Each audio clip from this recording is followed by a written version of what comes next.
Bonjour à toutes et à tous, j'espère que vous allez bien, très bien. C'est Nas Fitness pour une nouvelle vidéo.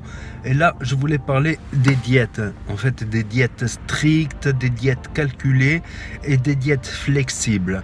Donc, qu'est-ce qui est le mieux? Moi, les premières années de musculation, par exemple, pour mon exemple personnel, je me suis mis à la diète où je calculais toutes les kilocalories, les macronutriments au gramme près, 1,5 2 grammes de protéines par poids de corps, 1 gramme de lipides et le reste en glucides que je manipulais. Par exemple, si j'étais en sèche, je baissais les glucides. Si j'étais en prise de masse, j'augmentais les glucides.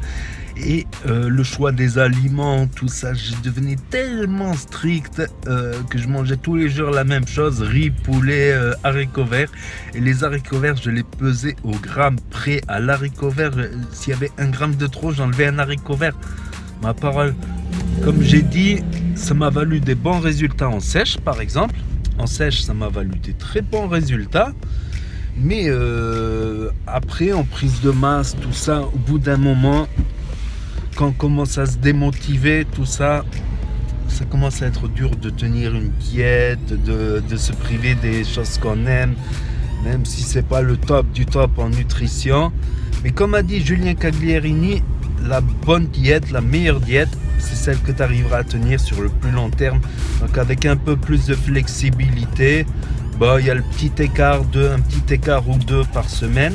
Par exemple, le riz blanc basmati, c'est l'idéal. C'est l'idéal, par exemple, on sèche en prise de masse. Et moi, j'aime bien les pâtes, donc je me suis pris des pâtes complètes. Donc c'est entre les deux, quoi. De temps en temps, du pain complet, même s'il y a du gluten dans le pain, c'est pas l'idéal non plus, comme j'ai dit. Et voilà, je fais une diète un peu plus flexible. À un moment, je changeais les aliments. Je mettais des aliments que je préférais, qui sont un peu moins top, on va dire. Moins top. Mais je gardais les kilocalories et tout ça. Et au bout d'un moment, même les kilocalories, je ne les compte plus. Je compte à peu près mes macros, mes macronutriments, c'est-à-dire protéines, tout ça. Et je pèse quand même mes glucides, mais je ne suis plus à 100 kilocalories près. De toute manière, le corps, il est bien fait. Les jours où je ne calcule pas ma diète, par exemple, où je fais une journée sans calculer les macronutriments à la diète, le jour où je fais du sport, je vais manger plus, par exemple, parce que le corps réclame plus. Donc ça, faut être à l'écoute de son corps. Faut être à l'écoute de son corps à condition de ne pas avoir que des gourmandises chez soi. Si on n'a que des gourmandises, gâteaux, glaces, sucreries, on risque d'écouter sa gourmandise et pas son corps. Donc garder une diète quand même. Voilà, si je dois mettre une petite sauce, c'est pas ça qui va gâcher ma diète avec mes pâtes, mon steak, tout ça, c'est pas ça qui va gâcher ma diète, quoi. C'est pas une sauce à 100 kilocalories qui va te foutre tout en l'air, quoi.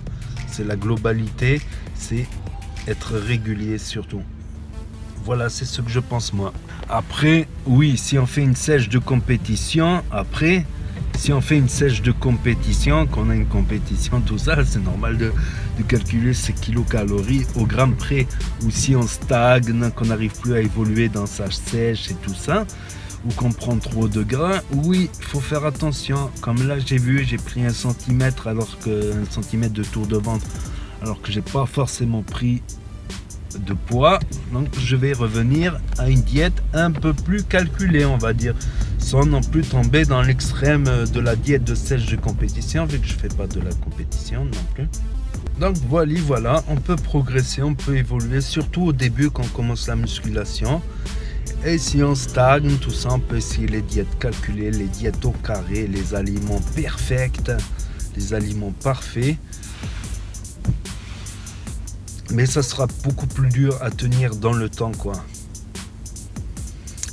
Donc voilà, c'est mon retour d'expérience. Si vous avez aimé la vidéo, n'hésitez pas à mettre un pouce bleu, à commenter, à partager, à cliquer sur la cloche et à vous abonner. Et je vous dis à très bientôt, les amis, les potos, pour de nouvelles vidéos. C'était Nas Fitness pour vous servir. Tchuss, merci d'avoir regardé.